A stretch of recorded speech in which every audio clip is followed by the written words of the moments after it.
Gran catástrofe y resurrección esotérica o mística, y todos ustedes nos ayuden a formar el ejército de salvación mundial con gentes de todas las nacionalidades y pueblos y lenguas, porque tenemos que hacer el núcleo de la futura sexta raza raíz, y tendremos que salir todos de entre el humo y las llamas, iremos hasta determinado lugar del Pacífico.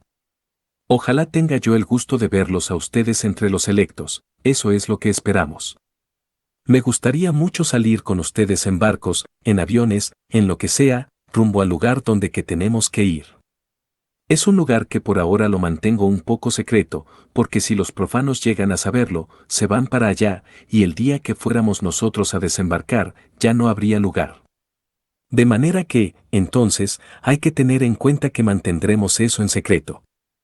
Sobre la catástrofe, como les he dicho, está a las puertas. Yo mismo he estado estudiando aquel planeta, es un mundo gigante que se almorzará al planeta Tierra.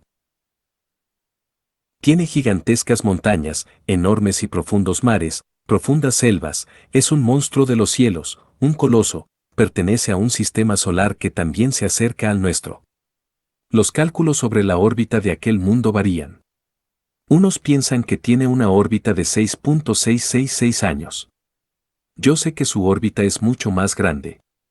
Cuando aquel mundo gigante regresó a la Tierra en épocas del continente Lemur, que otrora existiera en el Océano Pacífico, provocó grandes terremotos y espantosos maremotos, horribles convulsiones geológicas, y así fue como, poco a poco, la Lemuria se fue hundiendo en el Océano Pacífico. Restos de Lemuria tenemos la Oceanía, Australia y todas las islas adyacentes.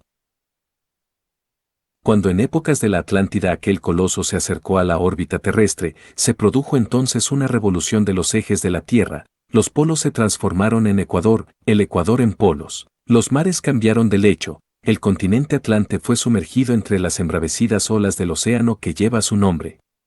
Ese es el famoso diluvio universal, registrado por las sagradas escrituras de distintas tradiciones. Ahora vuelve nuevamente Hercólubus, llamado ahora Barnardi, se acerca otra vez y, como secuencia o corolario, traerá, naturalmente, una gran catástrofe. Ya les he dicho que al acercarse atraerá hacia la superficie del mundo el fuego líquido, manará por inducción magnética, brotarán los volcanes por todas partes, es posible que explote parte de la corteza geológica. También formará en el océano inmensas olas nunca antes vistas, por el poder magnético enorme atraerá hasta las aguas y se formarán enormes olas. Pero sigue una explosión por el fuego, en el máximo del acercamiento se produce la revolución de los ejes de la Tierra, los mares cambiarán de lecho y los actuales continentes quedarán en el fondo de los océanos. Perecerá todo aquello que tenga vida, se terminará, pues, la raza aria, que es la quinta raza. Y posteriormente surgirán del fondo de los mares tierras nuevas para la sexta raza. A nosotros nos toca, pues, organizar el ejército de salvación mundial con gentes de todas las naciones, pueblos y lenguas, pues de ese ejército, de esos millones de personas que formarán parte del movimiento gnóstico universal, surgirá la génesis y merecerán ser seleccionados, con ellos se realizará el nuevo éxodo. Tal éxodo se dirigirá hacia un lugar secreto del planeta, desde allí se contemplará la catástrofe sin recibir daño alguno. Cuando surjan tierras nuevas del fondo de los océanos, nuevos continentes, entonces ese núcleo poblará esos nuevos continentes, será la raíz de la futura sexta raza. Esa es la cruda realidad de los hechos. En esos continentes del mañana, que habrán de servir de escenario a la sexta raza raíz, se creará una nueva civilización y una nueva cultura. Así pues, condición básica para ser seleccionado, condición básica fundamental para poder formar parte del nuevo éxodo, será haber disuelto el ego. Sino totalmente y en forma completa, porque es bastante, por lo menos si aunque sea la mitad. Con gente que en un 50% haya destruido el ego, hay esperanzas, porque si son capaces de destruir el 50% del ego, también son capaces de destruir el otro 50%. Pero con gentes que no haya trabajado sobre sí mismos, aunque estén muy bien documentados con la doctrina, pero que no han trabajado, no se cuenta, gente así no podrá ser seleccionada. De manera que estamos hablando sobre los hechos. En cuanto a lo que a mí atañe, a mí insignificante persona que nada vale, no soy sino el instrumento de la gran obra, eso es todo, el instrumento del Padre. Así que, por ahora, el movimiento está andando ya en la América y en todo el hemisferio occidental. Tendrá que desarrollarse muchísimo en el futuro, tendrá que crecer en forma extraordinaria.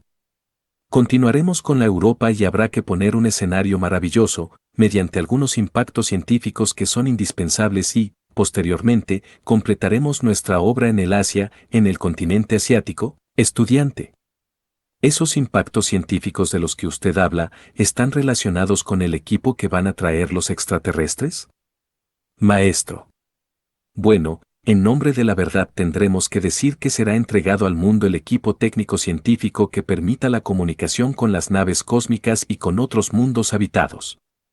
Y los extraterrestres, contando con ese equipo ya, cuando lo tenga la humanidad entera, podrán ellos difundir en forma masiva, o colaborar con nosotros en forma masiva ilustrando a la humanidad entera. Esto traerá una gran revolución cultural, porque los actuales principios científicos serán demolidos, reducidos a polvareda cósmica, mundialmente. Todo lo que actualmente se ha convertido en dogma científico será quebrantado. El mismo equipo de comunicaciones, dijéramos, de telecomunicaciones que se va a usar, va a acabar con la televisión y con la radio, ¿no? De manera que, los intereses creados se voltearán contra nosotros y seremos combatidos terriblemente y odiados a muerte por los poderosos, los intereses creados nos amenazarán de muerte, estudiante. ¿Todo eso se irá procesando en este siglo? Maestro. Todo eso se irá procesando en este siglo y parte del entrante. De manera que cuando todo eso vieren ustedes, cuando comiencen las comunicaciones ya, científicas, con gentes de otros mundos, y esas gentes de otros mundos, a su vez, comiencen a instruir masivamente a la humanidad, se acordarán de lo que les estoy diciendo a ustedes. Estudiante. ¿Estaremos ya viejitos cuando llegue eso? Maestro. Pues, pienso que no demora mucho eso, pienso que eso está más bien cerca, estudiante. Venerable maestro, nos han dicho los informes, muy respetables, de los distintos maestros, que la guerra, la tercera guerra atómica puede desatarse entre el año 1981 y 1982, pero no se nos ha dicho cuánto dura esa guerra. ¿Qué es lo que nos puede decir a ese respecto? Maestro. No pienso que todavía pueda estallar la guerra atómica, puede que demore algo más. No estoy de acuerdo que sea por el 81 o el 82, todavía demora un poco más. Sin embargo, la hecatombe atómica será espantosa y todo eso precederá a la catástrofe. Antes de la catástrofe no solamente habrá una tercera guerra mundial, sino otras guerras secundarias que serán pavorosas, estudiante. ¿Esas guerras serán la antesala de la catástrofe? Maestro. Las guerras serán la antesala, habrán muchas. Y habrán enfermedades nuevas, y de hecho ya están apareciendo enfermedades nuevas, desconocidas completamente, que la ciencia no tiene remedio para ellas. Se multiplicará el cáncer en gran manera, habrán pestes por toda la faz de la tierra, hambres, desolación, y al fin vendrá la catástrofe final. Los terremotos se irán también haciendo muy frecuentes, serán cada día más terribles, pavorosos, acabarán con toda esta falsa civilización, estudiante. Maestro, se sabe que los seres extraterrestres están sacando de aquí a gente para llevársela a otros mundos. ¿Será con el fin de autorrealizarlos allá o de intercambiar semilla? Maestro. Pues, la cruda realidad de los hechos es que algunos terrestres están siendo llevados al espacio para ser estudiados en los laboratorios de ciertas naves cósmicas. Se les está estudiando, debido a que estos terrícolas son seres muy raros que han causado la curiosidad en todo el cosmos por lo extraño de su psiquis. Los terrícolas son gentes dormidas porque se hallan en un estado de hipnosis colectiva. No tienen un sueño normal de la conciencia, sino anormal, se trata de gentes que están hipnotizadas por ciertas fuerzas, hipnotizadas por la serpiente tentadora del Edén. Y como quiera que viven en un estado sonambúlico tan extraño y reaccionan en forma tan rara, han llamado la atención dentro del cosmos. Los mismos terrícolas son sacados de las ciudades, de los campos, y llevados a las naves espaciales del cosmos, allí en laboratorio se les ha estudiado, y luego se les trae como objetos de curiosidad, otra vez, y se les deposita en el lugar donde se les tomó. Son muy raros los terrícolas, los habitantes de la Tierra, demasiado extraños para todo el cosmos, anormales en un 1000%. De manera que, estudiante. Maestro, hace como unas 2 semanas se perdieron unas gentes en el Triángulo de las Bermudas. ¿Estas gentes a dónde van? Maestro. Bueno, muchos en las Bermudas se pierden, en el famoso Triángulo de las Bermudas, porque ahí hay una puerta abierta hacia la cuarta coordenada, se quedan en la cuarta coordenada, y eso es todo. Estudiante. Pero no tienen, digamos, maestro. No, es un boquete que se lo traga, los mete entre de la cuarta dimensión terrestre, y eso es todo. Estudiante. Pero ahí hay otro mundo, maestro, semejante al nuestro. Maestro. Claro, la cuarta dimensión de nuestro mundo, no la pasan mal ahí, ¿sabes? ¿No te gustaría estar ahí? Estudiante. ¿Y qué pasa en la cuarta? ¿Qué ocurre allí? Maestro. Bueno, se está hasta mejor, allá hay otras humanidades que viven mejor, en la cuarta dimensión, humanidades de carne y hueso que viven mejor. Por lo común los sujetos estos que se pierden en Triángulo de las Bermudas son pasados a la cuarta vertical.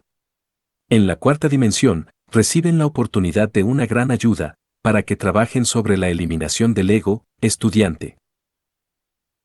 Venerable maestro, ¿usted opina que los científicos se orientarían mejor a buscar vida en Hercólubus que en otros planetas, verdad? Maestro. Pues, Hercólubus tiene vida. Si los científicos se dedicaran a buscar vida en Hercólubus, pues la encontrarían, eso es claro. Hercólubus tiene vida. Es un mundo que está densamente poblado, con una humanidad tan perversa como la de la Tierra.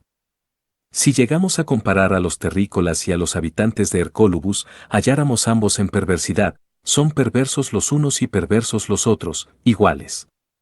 También están ahora en el Kali Yuga los habitantes de Hercólubus, están en su Kali Yuga. Y son terriblemente malignos, son especímenes muy semejantes a los terrícolas, estudiante. Entonces, ¿ellos pasaron por el mismo proceso que hemos pasado nosotros? Maestro. Están en ese proceso, estudiante. ¿Ellos son gente tentadora? Maestro. Todos ellos son tan perversos como los terrícolas. Tienen el ego terriblemente desarrollado. Estudiante. ¿Se entiende que entonces nos movemos dentro de la misma dimensión? Maestro. Pues sí. Cosa muy interesante es que Hercólubus hace un juego maravilloso con toda la mecánica celeste, porque nuestro sistema solar viaja alrededor del cinturón zodiacal, por ahí en unos 25.000, o puede que también unos 27.968 años, poco más o menos, porque no se le ha podido hacer el cálculo exacto. Nuestro sistema solar hace un viaje alrededor del zodiaco. Y una raza no dura más que lo que dura un viaje del sistema solar alrededor del zodiaco. Terminado el viaje, terminada la raza con una gran catástrofe. Pero lo interesante de esto es que al final del viaje llega Hercólubus. Por eso es que no creo en las órbitas de 6.666 años que muchos le han puesto a Hercólubus, no lo acepto. Porque he visto que Hercólubus solamente se acerca al final del viaje. De manera que, entonces, hace juego con ese viaje, llega, exactamente, para marcarle el final a la raza. A veces, el que inicia la catástrofe es el fuego, otras veces es el agua. En la Atlántida fue el agua la que inició la catástrofe, la que produjo la catástrofe, aunque el fuego le hizo su dúo. Ahora será el fuego el primero en entrar en actividad, después el agua. Entre el fuego y el agua se definen los destinos de la humanidad. Estudiante. Venerable maestro, y en el Hercólubus la humanidad que hay, siendo en nuestro modo de vivir tan depravado, también se adelantan los procesos científicos intelectivos que nosotros estamos experimentando aquí? Maestro. Lo mismo, porque estos procesos científicos intelectivos de la humanidad actual son manifiestamente anticristianos, se dan en cualquier planeta perverso. Estudiante. ¿Entonces ellos también pasaron por el mismo proceso que se vivió acá con el arcángel Sakaki? Maestro. Pues tuvieron un proceso similar, aunque allá no haya sido el culpable el arcángel Sakaki. Pero también tienen sus culpables. Esos son cálculos muy difíciles, los que hay que hacer, cuando se le quiere dar a la humanidad el abominable órgano cundartiguador, una falla cualquiera, por insignificante que sea, en los cálculos transfinitos, es motivo más que suficiente como para que se produzca un fracaso, se le da a la humanidad el abominable órgano cundartiguador, pero el error está en los cálculos. El arcángel Sakaki se equivocó en los cálculos matemáticos, estudiante. Venerable maestro, podemos deducir que el arcángel Sakaki, sin condenarlo, porque no nos corresponde, pues, simplemente obró por su cuenta y no por la del padre y de la madre? Maestro. Pues ellos trabajan bajo la dirección del padre, pero tuvo, como persona, sus humanos cálculos erróneos. Son cálculos muy especiales en matemáticas transfinitas, pero le faltó ahí un poquito más de matemáticas, se equivocó en sus cálculos, no lo hizo con malas intenciones, sino que hizo cálculos equivocados, estudiante. A pesar de los cálculos mal hechos, también, sin embargo, nos ayudó muchísimo. Maestro. Él trabajó por la humanidad, siempre buscó el bien de la humanidad, pero que tuvo una equivocación, la tuvo, claro, cuando se le quiso quitar a la humanidad el abominable órgano cundartiguador ya fue tarde, fue más allá del tiempo normal, y dio como resultado esto, que al quitarle el abominable órgano cundartiguador a la humanidad, las malas consecuencias quedaron en los 5 cilindros de la máquina orgánica, y esas malas consecuencias son los agregados psíquicos, viva personificación de nuestros errores, y la conciencia, naturalmente, quedó embutida entre esos agregados. Desde entonces la humanidad está sumergida en la inconsciencia, en el error, estudiante. Venerable maestro, si hubiera dado, el arcángel Sakaki, exactamente con en el momento preciso de cortarle el órgano cundartiguador al hombre, ¿cómo habría quedado la humanidad? Maestro. Habría quedado equilibrada y sin el ego, pero erró en sus cálculos, he ahí el problema. Fue un problema muy grave, estudiante. ¿Hasta qué punto somos responsables de este problema? Maestro. Pues, nosotros no somos sino las pobres víctimas de la equivocación de los dioses. Así se lo manifesté yo mismo a los dioses, cuando aquí, en el desierto de los leones, logré ponerme en contacto físico con ellos. Parecerá un poco extraño lo que les estoy diciendo, y no parecerá extraño, porque en una revista se publicó algo sobre eso, estudiante. Abraxas, maestro. Abraxas. Yo aquí en el desierto de los leones tuve la buena suerte de ponerme en contacto directo con un grupo de extraterrestres. Ellos descendieron con su nave, en el bosque, y se me ocurrió acercarme a ese lugar, un claro del bosque. Se abrió, pues, una portezuela, descendió el capitán de su nave y tras de él, pues, un grupo de gentes extraterrestres. Él era un hombre delgado, mediana estatura, piel cobriza, ojos azules, amplia frente, nariz recta, boca delgada, manos muy alargadas y finas, muy inteligente, genial, un genio, que más que hombre es un superhombre. El resto de la tripulación descendió tras de él. Platicamos, le pedí el favor que me llevaran al planeta Marte. ¿Marte? Me dijo, eso está allí nomás. Es decir, para el Marte era como ir de aquí a la esquina, como ir a la tienda, o cosas así por el estilo. No pude menos que quedar bastante perplejo, comprendí intuitivamente que esta nave en que ellos habían descendido, venía del vientre de una nave nodriza que había quedado en órbita alrededor de la Tierra. Así lo entendí. Después, rogué un poco que se me llevara a otros mundos habitados, estaba dispuesto a irme. El capitán guardó silencio. Se sentaron todos los tripulantes alrededor, en unos troncos que habían en el suelo, ahí se sentaron. Y habían 2 damas también entre ellos, muy ancianas. La una, que parecía ser la de más edad, de una edad indescifrable, se puso de pie y habló en nombre de toda la tripulación, dijo, si colocamos una planta que no es aromática junto a otra que sí lo es claro, que la que no es aromática se cargará con el aroma de la que sí lo es, ¿verdad? Entonces respondí, así es. Prosiguió, lo mismo nos sucede con los mundos habitados del espacio infinito, mundos que en el pasado andaban mal, se fueron impregnando, poco a poco, con las radiaciones de los mundos vecinos, y ahora andan muy bien. Pero, vemos que aquí, en el planeta Tierra, no sucede lo mismo, ¿qué es lo que está pasando? Fue la pregunta que me hicieron. Quedaron alarmados. Ellos están acostumbrados a viajar a través del infinito y nunca habían visto ese fenómeno. Se encontraron con una humanidad perversa que los dejó completamente confundidos. Se encontraron con un fenómeno muy raro, y me preguntaron extrañados qué estaba pasando en este planeta, en el cual ellos acababan de desembarcar. ¿Qué era lo que sucedía? Pues, yo tuve que reflexionar un poco y luego respondí, este no es más que el resultado de la equivocación de los dioses. La Tierra esta no es más que un resultado de la equivocación de los dioses. Y luego redondeé un poquito mejor mi concepto, concluí diciéndoles, así es el karma de los mundos. Cuando concluí, aquella dama asintió con la cabeza, sin pronunciar palabra, la otra hizo una venia respetuosa, sin pronunciar palabra, todos, a su vez, asintieron con una gran venia, haciendo así. Hasta ahí era la reunión, se pusieron de pie, se despidieron de mí cordialmente, y en momentos en que me despedí del capitán, volví a reiterar mi petición, pidiendo, pues, se me lleve a otras galaxias, a otros mundos habitados. El capitán, estudiante.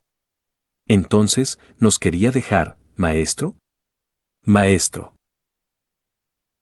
Bueno, sí, me quería ir, y como yo les dije a ellos, pues yo soy un hombre, dentro de mí está el Kalki Avatara, que está entregando el mensaje para la humanidad terrestre, la humanidad de este planeta Tierra. La petición no la hago por mí, sino por la humanidad, para traerles aquí a los terrícolas pruebas sobre la vida de otros planetas, noticias sobre otras culturas, etc. Claro, las razones que yo expuse son de peso, ¿no? Puesto que dije, no se trata de mí, sino de la humanidad, estudiante. ¿Estos dioses no pueden hacer nada más por esta humanidad? Maestro. Pues, no platiqué sobre eso. Solamente les cuento lo que platiqué. Entonces, estudiante. ¿Esa experiencia fue hace poco tiempo? Maestro. Sí, en carne y hueso, físicamente, en el desierto de los leones. Fue una entrevista personal, de persona a persona. Estudiante. ¿Hace cuánto tiempo, maestro? Maestro. Ya hace, le calculo como unos 3 años. En todo caso, después de todo, le dije al capitán, le reiteré mi petición, el capitán habla poco, y ellos, también, poco, y en lo poco dice mucho, me respondió de la siguiente forma, en el camino iremos viendo, está bien, capitán, muchas gracias. Y le di la mano agradecido, estudiante. Nosotros también, estamos, agradecidos, pues lo está diciendo con todos nosotros, maestro. Claro. ¿Usted sabe a qué camino se refiere? Estudiante. Al camino iniciático, maestro. Al camino secreto, al camino esotérico. Esto significa que después de la resurrección esotérica, o mística, por la cual he de pasar, o ha de pasar este que está aquí adentro, entonces ganaré ese derecho, de ingresar a una tripulación intergaláctica, y por tiempos permaneceré en el cosmos y por tiempos aquí en el planeta Tierra. Estudiante. Venerable maestro, ¿esa resurrección mística se va a suceder en el plano físico también? Maestro. En todos los mundos, en todas las regiones del universo. Estudiante. Me refiero, concretamente, a la resurrección que conocemos, como la resurrección del Señor el Cristo. Maestro. Esa resurrección se repite en todo iniciado, cada vez que se ha pasado por los procesos del Vía Crucis, de manera que, entonces, es de orden general, no es para un solo individuo. En la Edad Media varios individuos sagrados lo lograron, estudiante. ¿Nos tocará, pues, presenciarla en el plano físico? Maestro. Pues la resurrección es algo más bien íntimo, es esotérico. No es algo meramente espectacular, físico, sino es algo íntimo y esotérico. En todo caso, pues, todos los seres humanos deben llegar a la resurrección, aquí y ahora. Estudiante. Maestro, ¿usted está cerca de esa resurrección? Maestro. Sí, pues, después de muchos años de trabajo, nos estamos acercando ya al momento cumbre de la resurrección mística, o crística, que es tan indispensable, pues, para la gran obra.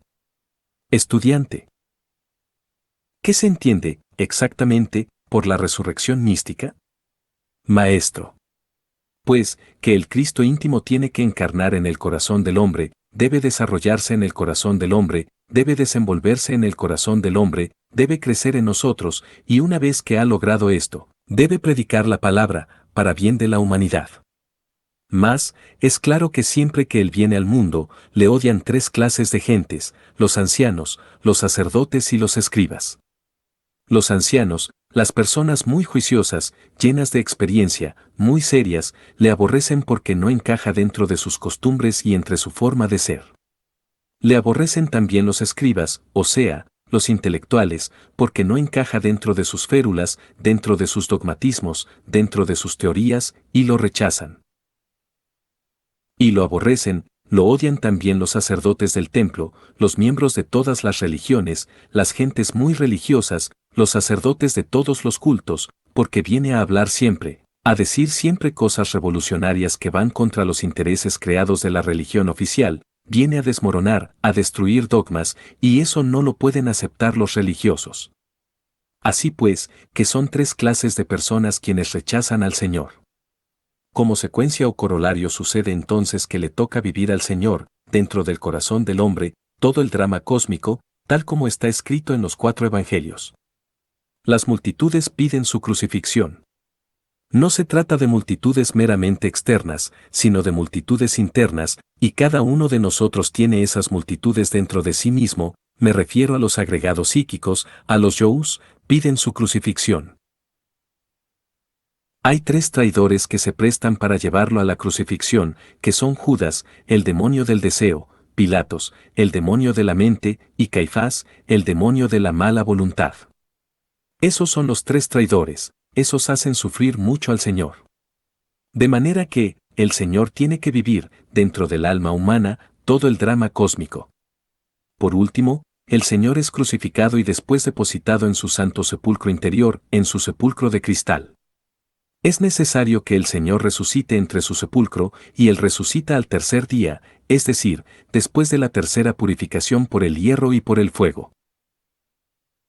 Después de que el hombre ha pasado por las 3 purificaciones, a base de hierro y fuego, entonces, el Señor resucita, nuestro Rey se levanta de su sepulcro de cristal, se reviste con el tosoma eliacon, el cuerpo de oro del hombre solar, y adviene al mundo místico sensorial, penetra profundamente en nuestra naturaleza orgánica para poder hablar a la humanidad, para poder trabajar, para poder convertirse, dijéramos, en el siervo de todos. Obviamente, es fundamental encarnar al Cristo íntimo, y es posible encarnarlo a condición de recibir la iniciación venusta. Es pues, en la iniciación venusta, cuando el Christus cósmico nace en el corazón del hombre. Cuando Él adviene, ciertamente, el iniciado lo único que posee para recibirlo son los cuerpos existenciales superiores del ser. Ese Belén de que se habla en el Evangelio, está dentro de nosotros mismos, porque en la época en que el hierofante Yeshua ben Pandira enseñara la doctrina del Cristo, Belén no existía, la aldea de Belén no existía.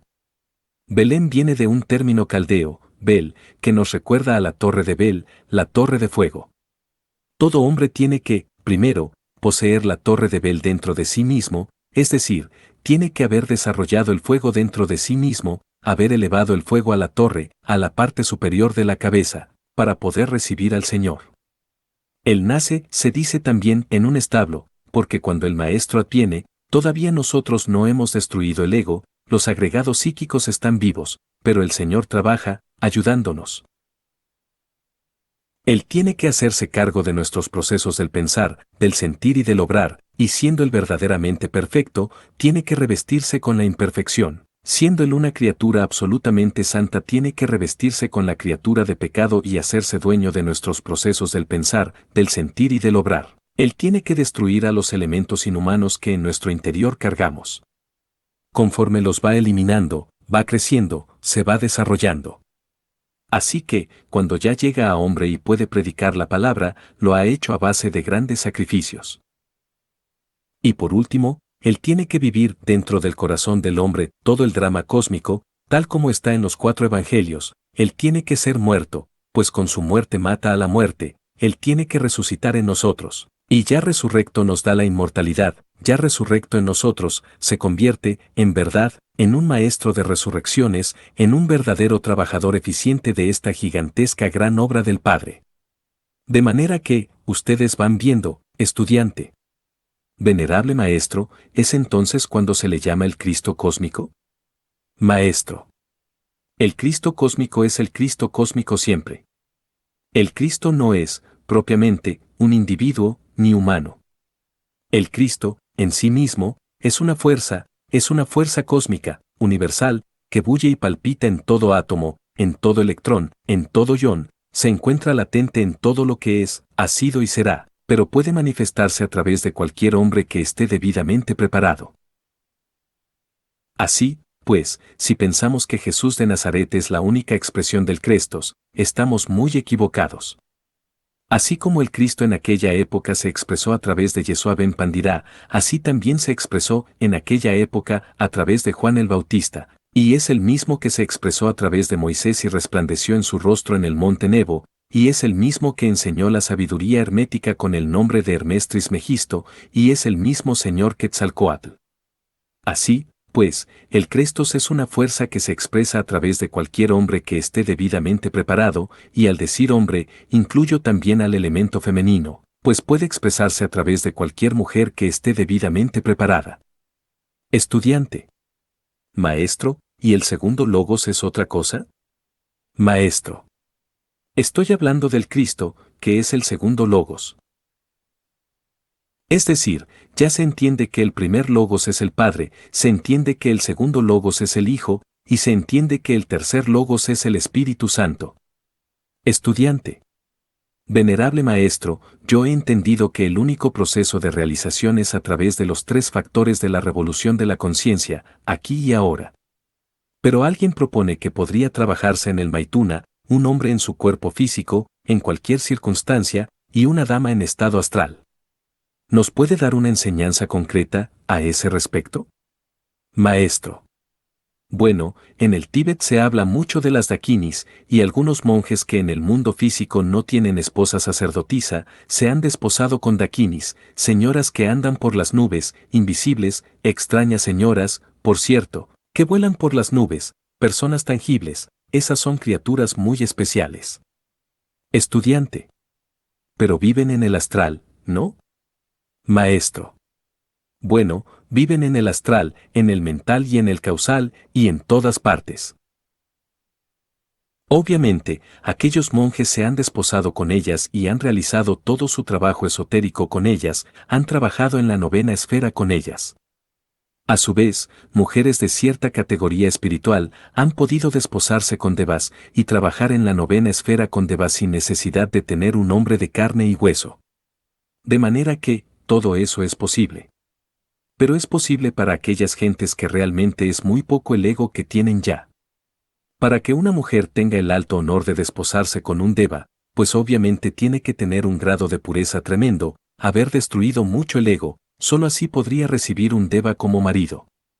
Para que un hombre pueda recibir por sacerdotisa una dakini, pues tiene que haberse purificado mucho, haber eliminado muchísimos agregados psíquicos.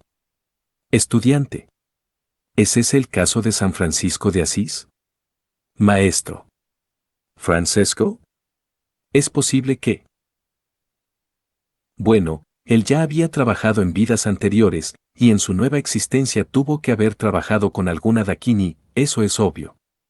Son casos extrañísimos que no son comunes, estudiante.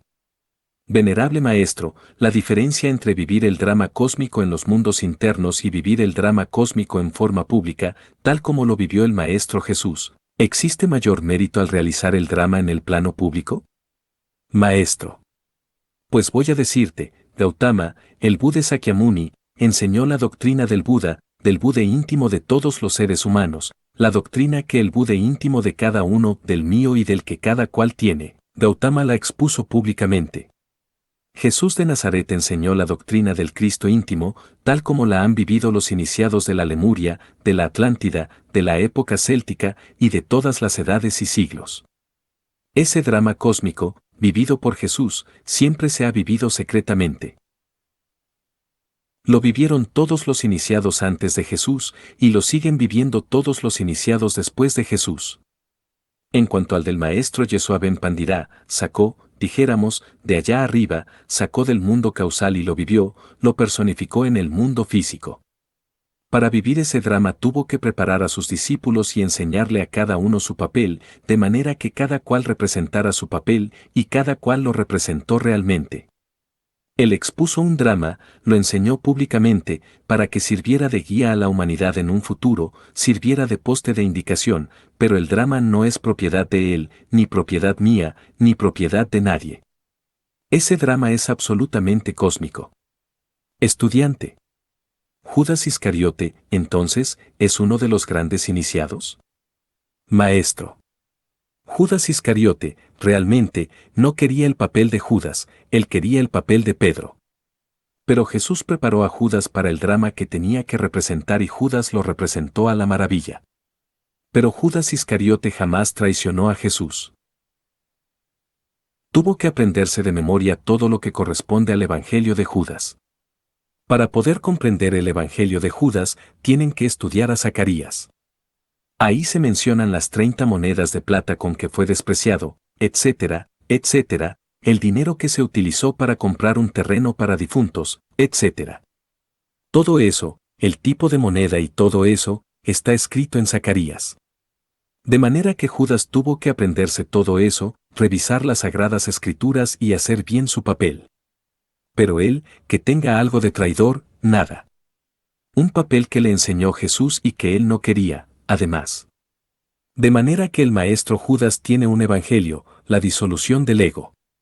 Renunció, él mismo, a toda felicidad y vive actualmente en los mundos infiernos, trabajando por los perdidos, por los que no tienen remedio.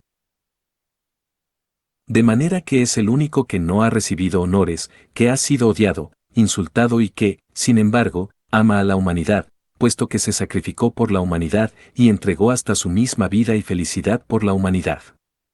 Después de Jesús, el hombre más grandioso que hay se llama Judas Iscariote. Él es el más despreciado y es el más odiado de todos, y nadie ha comprendido su sacrificio, porque hasta para Jesús de Nazaret hay lágrimas, agradecimiento, gratitud, pero para aquel que entregó su vida por toda la humanidad y que nos enseñó el camino de la disolución del ego, no ha habido una palabra de alabanza, no ha habido sino insultos desde que él cumplió su drama hasta la época en que vivimos. Estudiante. Maestro, ¿y entonces por qué a Juan se le considera el discípulo amado? Maestro. Si lo es el verbo, la palabra. Y al fin y al cabo, cada cual tiene su Juan, y cada cual tiene su Judas, y cada cual tiene su Santiago, y cada cual tiene su Pedro y su Pablo. ¿Por qué les digo esto? Voy a decirles, porque dentro de cada ser viviente, o dentro de cada persona, está el ser, más allá del ego, y el ser tiene muchas partes. El ser tiene las 12 partes, las potestades que entran en el vientre de la Madre Divina y vienen a la existencia. Esas 12 potestades son los 12 apóstoles. De manera que cada cual, si hay un Pedro oficial, también cada cual tiene su propio Pedro, allá adentro. Si hay un Juan, de la palabra, del verbo, también cada cual tiene su Juan. Y si hay también un Tomás, escéptico, incrédulo, cada cual tiene el suyo. Y si hay un Santiago, el bendito patrón de la gran obra, cada cual tiene el suyo. Por cierto que, les digo una cosa, de todos esos apóstoles el que yo aprecio más es a Santiago. Santiago es el mercurio de los sabios, nada menos, aquel que nos enseña la gran obra, el regente de la gran obra que tenemos que realizar dentro de nosotros mismos, aquí y ahora, el bendito patrón de la gran obra. Así que les digo a ustedes en nombre de la verdad, a Santiago vale la pena tenerlo en cuenta, porque gracias a él podemos ser instruidos en la gran obra. Nuestro Padre que está en secreto, el viejo de los siglos, nos enseña los grandes misterios de la gran obra a través de Santiago. Estudiante. Maestro venerable, ¿y cómo podemos entrar en contacto con él? ¿Hay un proceso, para uno comunicarse, o pedirle, o en qué forma se puede acercar a él, o qué método hay para pedirle? Maestro. Pues, a Santiago se le puede pedir cuando uno está trabajando en la gran obra de los sabios, que lo oriente a uno en la gran obra. Sobre alquimia se ha escrito, por ejemplo, mucho, pero nadie puede dar una explicación juiciosa sobre la gran obra, porque no está viviendo la gran obra. Para poder entender la gran obra se necesita recibir el donum Dei, o sea, haber recibido ese don del viejo de los siglos, que le permite a uno entender los misterios de la gran obra. En todo caso, quiero decirles lo siguiente, esos 12 están dentro de nosotros, las 12 potestades, 12 partes de nuestro propio ser, autónomas, autoconscientes e independientes. Estudiante. ¿Está fraccionado el ser, maestro? Maestro. No está fraccionado. No, durante la manifestación se expresa como una pluralidad. Las 12 facultades o 12 potestades penetran en el vientre de la divina Madre Kundalini para venir a la existencia en el mundo de la forma, y personifican exactamente a los 12, y eso es bastante interesante. Así, pues, nos interesa mucho apelar a Felipe, para las salidas astrales. ¿A cuál Felipe? ¿Al Felipe histórico? No hay necesidad, al Felipe íntimo, para los estados de giñas, para las salidas astrales. Se necesita apelar a Santiago para conocer los misterios de la gran obra, se necesita apelar a Pedro, para que nos indique, textualmente, el camino de Vulcano, se necesita apelar a Juan, que nos enseña la ciencia del logos, el verbo, la palabra, etc. etc. Creo que ustedes van entendiendo. ¿Y el Cristo? Está dentro, hay que buscarlo dentro. El que no lo encuentra dentro de sí mismo, no lo encuentra en ningún rincón del mundo. En cuanto al Padre, cada cual tiene su Padre. Hay tantos padres en el cielo como hombres en la tierra, dice la Blavatsky, y es verdad. Cada cual tiene su propio Padre que está en secreto, el viejo de los siglos. En cuanto al Espíritu Santo, se expresa como el alma metálica del esperma, es el mercurio de la filosofía secreta, quien hace de nosotros el gentil hombre, sabio y verdaderamente digno, el Espíritu Santo. Quien quiera verdaderamente llegar a donde debe llegar, tiene que cristalizar las 3 fuerzas dentro de sí mismo. Hay 3 fuerzas, el santo afirmar, el santo negar y el santo conciliar. El sagrado sol absoluto quiere hacer cristalizar, dentro de nosotros mismos, las 3 fuerzas de la naturaleza y del cosmos, las 3 fuerzas primarias, estudiante. Maestro. Si no se elimina el ego no se pueden cristalizar las 3 fuerzas. ¿Cómo se cristalizará la tercera fuerza, el Espíritu Santo? Pues, trabajando intensivamente en la transmutación del azogue en bruto, cambiándolo, mediante la transmutación, en el alma metálica del esperma. Ese alma es el mercurio de los sabios. Cada alma metálica debe cristalizar, indubitablemente, o debe tomar forma en el cuerpo astral, en el mental y en el causal, a fin de recibir los principios anímicos y convertirse en hombre. Así viene a cristalizar el mercurio de los sabios en uno mismo. ¿Cómo podría uno llegar a cristalizar al Cristo en uno, que cristalice en uno? No se trata simplemente de encarnarlo, sino de lograr la cristalización del Crestos cósmico en uno. ¿Cómo? Solamente sería posible eso negándose a sí mismo, y no es tan fácil negarse a sí mismo en todo, destruyendo el ego, quebrantándolo, volviéndolo polvo. ¿Y cómo haría uno, para cristalizar en sí mismo al viejo de los siglos, al Padre? Haciendo su voluntad, tanto en los mundos superiores como en el mundo físico. Así, haciendo cristalizar, o cristalizando en nosotros las 3 fuerzas primarias de la naturaleza y del cosmos, nos convertiremos en hombres solares, y eso es lo importante. Porque una cosa es hacerse uno hombre y otra cosa es convertirse en hombre solar. Uno se hace hombre cuando fabrica los cuerpos existenciales superiores del ser y recibe sus principios anímicos, búdicos, y otra cosa es hacerse superhombre u hombre solar, que es lo mismo, ¿no? Solamente sería posible, eso, cristalizando la totalidad de las 3 fuerzas dentro de uno mismo, aquí y ahora. Estudiante. ¿Por qué se llama el Hijo del Hombre al Maestro Jesús? Maestro. Al Maestro Jesús hay que encontrarlo dentro de sí mismos. Cada uno de nosotros en su interior debe encarnar al Maestro, porque eso de que el Maestro Jesús es un Señor que existió hace 1976 años, resulta un poco equivocado. Porque resulta que Jesús, en sí, viene de la palabra Yeshua en hebreo, y Yeshua en hebreo es Salvador. Cuando el Crestos resuelve venir a la manifestación cósmica, en cualquier hombre, sea en ti, o en mí, o en Pedro, o en Pablo, o en Perico de los Palotes, pues tiene que descender, desde su elevadísima esfera crística, al mundo del alma humana.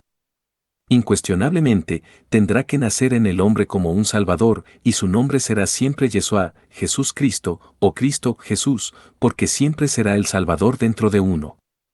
Así es que se debe entender, porque Yeshua ben Pandirá, el que enseñó esta doctrina, no la sacó de su propia cosecha, esta doctrina es cósmica, es universal, existe en toda criatura que vive, lo que hay es que encontrarla dentro de uno mismo. Pero Yeshua tiene la ventaja de haberla enseñado en forma alegórica o simbólica en el mundo físico, para que la gente la entendiera, pero es una doctrina que existió antes del Gran Kabir, y que siguió existiendo después del Gran Kabir Jesús. Estudiante. Maestro, ¿por qué le pusieron Emmanuel? Porque se cuenta que iba a nacer de la Virgen María, y a ésta le dijeron, le llamarás Emmanuel. Maestro. Bueno, Emmanuel es Dios, y la Virgen María está dentro de ti, y dentro de mí, y dentro de Pedro, y dentro de Pablo y dentro de Juan, es la Kundalini, la serpiente ígnea de nuestros mágicos poderes. Cuando el Crestos quiere venir a la manifestación, desciende de su elevadísima región y penetra como un rayo de luz, dijéramos, en el vientre de la Madre Divina Kundalini. De ella nace, para tomar posesión del cuerpo físico de cualquier hombre que esté debidamente preparado. De manera que se anda dogmatizando también a la Madre Cósmica.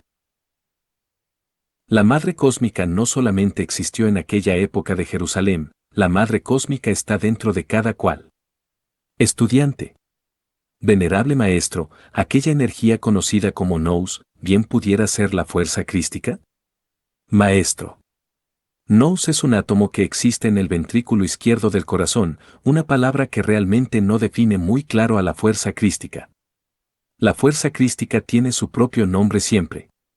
Es la fuerza del Christus o de Vishnu, es una fuerza ingente que se encuentra en todo lo que es, ha sido y será, que se expresa a través de cualquier hombre que esté debidamente preparado. En la Edad Media, varios hombres que estuvieron preparados recibieron esa fuerza crística. Entonces el Cristo cósmico se expresó a través de varios hombres debidamente preparados en la Edad Media, y eso es todo. Poco a poco hay que ir entendiendo los misterios crísticos, estudiante. Venerable Maestro, yo tengo una pregunta. ¿Existió realmente este ser, San Cipriano, como un santo o fue un mago negro que realizó esa obra de magia negra que se llama el libro infernal? Maestro. Bueno, diz que San Cipriano fue un mago negro y después se haya vuelto blanco, eso no tiene importancia. Pensemos en el Crestos, que es más importante, en el Logos. Allá arriba está el Padre, el Logos y el Espíritu Santo. Aquí abajo está el aliento, la sangre y el agua. De manera que, el triángulo de arriba y el triángulo de abajo, así, forman el sello de Salomón. El sello de Salomón tiene 12 radiaciones, porque las 6 puntas que tiene son masculinas, las 6 ondas de entrada, entre punta y punta, son femeninas. Ese sello de Salomón representa, pues, al Logos, y mediante la alquimia se transforma en las 12 constelaciones del zodiaco, tanto en el macrocosmos como en el microcosmos hombre. Así que, en el sello de Salomón se encierran los misterios de la alquimia. Lo primero que nuestros estudiantes tienen que hacer es aprender a preparar el mercurio de los sabios. Sin ese mercurio no se puede hacer la gran obra. ¿Cuál es ese mercurio? ¿De dónde lo vamos a sacar? Pues es el alma metálica del esperma sagrado, que hay que transmutar. Cuando se transmuta en la novena esfera, viene lo mejor. Entonces el azogue en bruto, que no es otra cosa que el mismo esperma, se convierte en energía, por eso decía, se hace la gran obra. Pero la preparación del mercurio exige mucho cuidado, porque las aguas mercuriales tienen que pasar por muchos procesos, eso es obvio. En principio esas aguas son negras. Cuando se está trabajando con esas aguas, se dice que se está trabajando con Saturno. Son inmundas, en principio, más tarde esas aguas se vuelven blancas. Cuando están negras, se les alegoriza con el cuervo negro de la alquimia, el cuervo negro de la putrefacción y de la muerte. Pero si se sublima el trabajo, si se vuelve más espiritual, si se le da refinaciones, entonces las aguas se tornan blancas, estudiante. ¿Y en cuánto tiempo? Maestro. Ahí, depende. El tiempo depende del esfuerzo de las parejas. Porque si las parejas no refinan el sexo, sino que lo dejan actuar torpe y brutalmente, en forma animalesca, pues las aguas permanecerán negras, hasta que ellos las dejen negras, y demorará por tal motivo el advenimiento del fuego, eso es claro. Pero si las parejas resuelven refinar el sacramento de la Iglesia de Roma, ¿qué sucederá? Que las aguas se volverán blancas. Y si siguen refinando más, y más, y más, y si llegan a hacer de la cópula química o metafísica un culto realmente sagrado, las aguas se volverán amarillas. Al llegar a ese nivel, tales aguas estarán listas para recibir el azufre de los sabios. ¿Y cuál es el azufre? El fuego, el fuego, el fuego. Ese azufre es bastante interesante. No es que sea azufre puramente químico, el azufre que se puede comprar en la farmacia, crudo, flor de azufre, que por cierto, entre paréntesis, se debería llevar entre los zapatos cuando se tengan larvas, pues se las ayuda a desintegrar, estudiante. ¿El azufre es medicinal? Es medicinal también, no se puede negar que el azufre es medicinal. Pero bueno, estamos hablando es del azufre de los sabios. Estamos diciendo que cuando el mercurio está debidamente preparado, con el color amarillo, se puede recibir el azufre de los sabios. Ese azufre hace fecundo al mercurio. Pero, ¿cuál es ese azufre de los sabios? El fuego sagrado, que normalmente está enrollado 3 veces y media dentro de cierto chakra o centro magnético que existe en el coxis. Cuando el mercurio está preparado ya, entonces recibe el azufre, se mezcla con el azufre, se convierte en un mercurio azufrado. A su vez la sal, que existe en las secreciones sexuales también, pasa por sublimaciones, y junto con el azufre y el mercurio forman un solo trío, sal, azufre y mercurio. Esa sal, azufre y mercurio toman la forma de una serpiente que sube por la espina dorsal, a lo largo del canal medular espinal. Normalmente se le denomina Kundalini, y va ascendiendo por la médula espinal hasta el cerebro, abriendo los chakras que existen en la espina dorsal. El excedente de tal sal, de tal azufre y de tal mercurio, cumple finalidades hermosas. No hay duda de que la sal, el azufre y el mercurio, revueltos, reciben un nuevo nombre, se les llama el vitriolo. Vitriolo es una palabra que se descompone así, visita interiore terrae, rectificando endonis occultam lapidem, visita el interior de nuestra tierra, que rectificando encontrarás la piedra oculta. ¿A qué piedra se refiere? A la piedra filosofal, que hay que elaborar, que hay que fabricar, el carbunclo rojo de los sabios. Bien, pero les decía a ustedes que el excedente de la sal, del azufre y del mercurio, el excedente del vitriol, que no es sino mercurio azufrado, con un poco de sal sublimada, viene a cristalizar dentro de las células, dentro del interior del organismo, en la forma extraordinaria y maravillosa del cuerpo sideral o astral. Quien posee un cuerpo astral, sabe que lo tiene porque puede viajar con él a través del cosmos. En una octava más elevada, tal excedente, sobrante de la fabricación del astral, viene, pues, a cristalizar en el mental, un cuerpo magnífico con el que podemos viajar a través del infinito y absorber la sabiduría universal. Y en una tercera octava, el tal excedente del vitriol sirve para fabricar el causal. Quien posee el cuerpo causal, o cuerpo de la voluntad consciente, se convierte en un hombre causal. El hombre causal es el verdadero hombre, en el sentido más estricto de la palabra. En el mundo causal está el templo de la Gran Logia Blanca, es el gran templo universal. Allí viven los adeptos. Yo mismo, como adepto, tengo como centro de gravedad el mundo causal. Desde esa región me puedo proyectar hacia el mental, hacia el astral y aquí, hacia el físico. Para hablar con ustedes, aquí en el físico, me he proyectado desde el causal, pero mi centro de gravedad está en el causal. Quien posea los cuerpos físico, astral, mental y causal, se convierte en un hombre de verdad, porque puede recibir los principios anímicos y espirituales y convertirse en hombre. De manera que, hay que preparar el mercurio de los sabios para fabricar los cuerpos, pero eso no es todo. Si uno desea, en verdad, marchar por la directa, recibir la iniciación venusta, cristificarse, convertirse en hombre solar, pues tiene forzosamente que, entonces, eliminar el ego. En alquimia se dice que para poder uno hacer oro, hay que eliminar el mercurio seco y el azufre arsenicado, o azufre venenoso. El mercurio seco está constituido por todos los agregados psíquicos que en su conjunto forman el ego. Los agregados psíquicos personifican a nuestros defectos de tipo psicológico. Hay que desintegrarlos, para poder fabricar oro. Nuestro ser tiene muchas partes. Una de las partes autónomas y autoconscientes de nuestro propio ser es el antimonio, que no es meramente una sustancia química, sino un artífice de nuestro propio ser. Él es quien fijará el oro en el mercurio. Nuestros cuerpos estarán constituidos por mercurio azufrado, pero quien fija realmente el oro en el mercurio azufrado es el antimonio. Se irá fijando el oro en los cuerpos existenciales superiores del ser, a medida que vayamos eliminando los agregados psíquicos, es decir, el mercurio seco y el azufre arsenicado, o azufre venenoso, o fuego infernal. Y así es que los cuerpos tienen que tornarse en vehículos de oro. Cuando el cuerpo astral, por ejemplo, se ha convertido en un vehículo todo de oro puro, de la mejor calidad, se lo devora la serpiente, lo traga la kundalini. Cuando el cuerpo mental ha sido convertido en un vehículo de oro precioso, se lo traga la serpiente. Cuando el causal ha sido convertido en un vehículo de oro, se lo traga la serpiente. Es necesario que los vehículos sean devorados por la serpiente, hasta el Buddhi debe tragárselo la serpiente, y el Atman. Como dicen los mayas en el famoso libro que se llama el Chilam Balam de Chumayel, dicen, necesitamos ser tragados por la serpiente.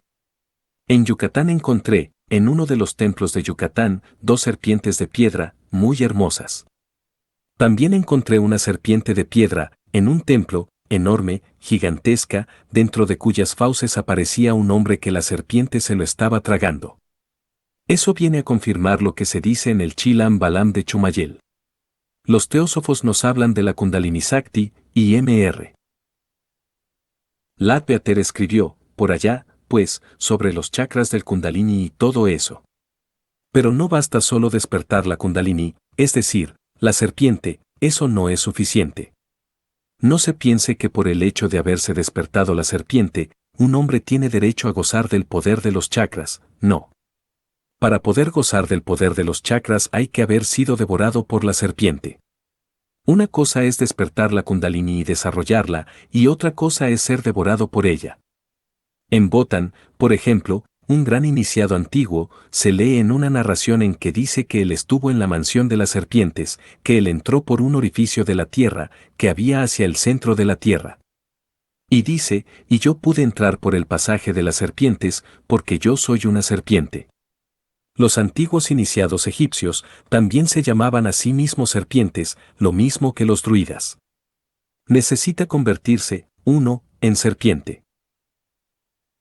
El conde San Germán, alguna vez, dejó un papelito por ahí, abandonado. Alguien se acercó y leyó. Decía, hace tantos miles de años, no recuerdo en estos momentos cuántos puso, estoy establecido en Isis. Entonces se entiende que había sido devorado por la serpiente, que era una serpiente. Estudiante. Maestro, cuando a los faraones los representan con una serpiente aquí en la frente, ¿qué símbolo tiene? ¿Fueron tragados por la serpiente? Maestro. Es un símbolo. Una vez que uno se ha convertido en serpiente, que es una serpiente, a su vez pasa a ser devorado por el águila y se convierte en la serpiente emplumada, en el Quetzalcóatl. Pero bueno, concretemos esto en el Cristo. Una vez que los vehículos de oro han sido devorados por la serpiente, tenemos entonces una envoltura metálica extraordinaria, el Tosoma Eliacón, que está compuesto por todos los vehículos de oro, el Tosoma Eliacón del hombre solar. Al llegar a esas alturas, el Cristo resucita en nosotros. Después de haber vivido él, en nuestro interior, todo el drama cósmico, se envuelve con el Tosoma Eliacón, se reviste con él, se reviste con esa sagrada fórmula, y surge a la manifestación, viene, entra entre el organismo, se expresa como un hombre entre los nosotros, pero como un hombre resurrecto. Esa es, pues, la causa causorum que da fuerza a los maestros resurrectos. Por eso es que los maestros resurrectos son resurrectos, los Koutumi, los San Germán, los Cagliostros, los Hermestris Megisto, etc. Y eso es lo que se busca, la creación del hombre solar. En todo caso, quiero decirles a ustedes, en nombre de la verdad, que se hace necesario que el Cristo nazca en el corazón del hombre, que viva el drama cósmico en el corazón del hombre, que muera en nosotros y que resucite en nosotros, porque inútilmente habrá nacido Cristo en Belén, si no nace en nuestro corazón también, inútilmente habrá sido muerto y habrá resucitado en la tierra santa, si no muere y resucita en nuestro corazón también. Por eso es necesario que nosotros logremos la resurrección. En tanto no hayamos logrado la resurrección, tenemos que luchar mucho para lograrla, eso es fundamental. ¿De qué serviría el descenso del Cristo a la tierra si no lograra la resurrección? El Cristo desciende y muere para resucitar, y con su muerte mata a la muerte.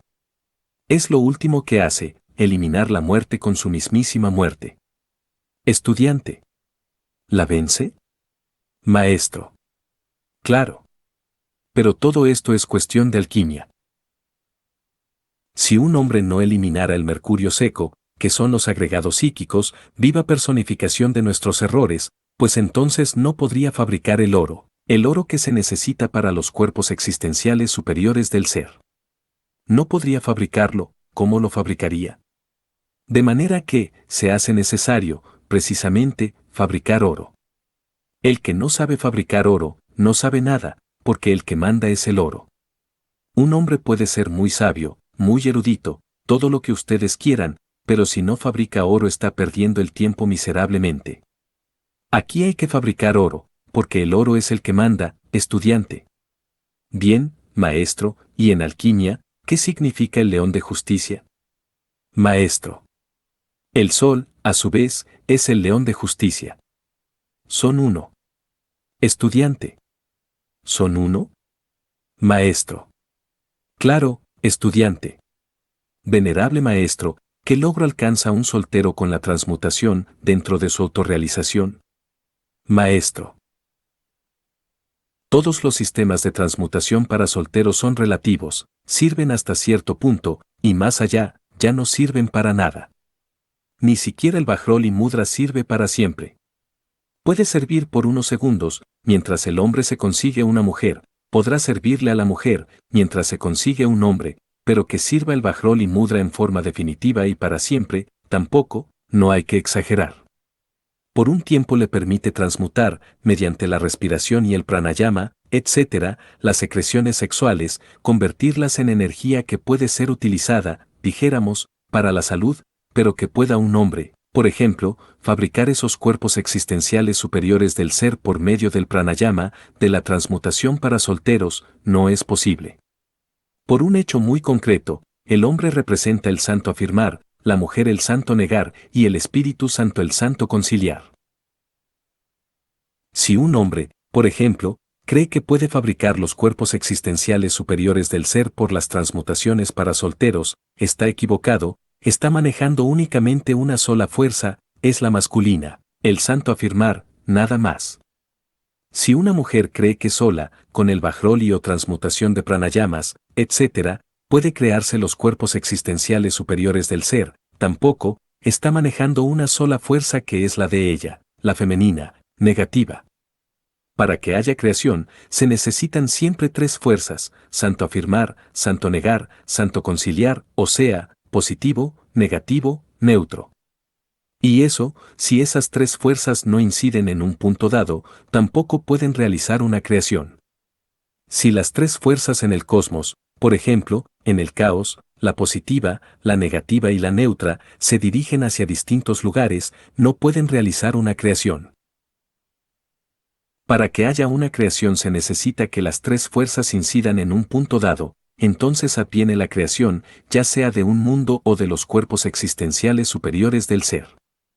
Así que, hay necesidad de las tres fuerzas para poder crear los cuerpos existenciales superiores del ser, y eso solamente es posible trabajando en la novena esfera, en la forja de los cíclopes, entre hombre y mujer. El santo afirmar, el santo negar se unen, y el santo conciliar los concilia las fuerzas opuestas, y así se realiza la creación de los cuerpos existenciales superiores del ser. Estudiante. Venerable maestro, en la práctica del Maituna, practicando a la vez el pranayama, ¿en qué lo ayuda? Maestro. El pranayama se usa siempre para transmutaciones.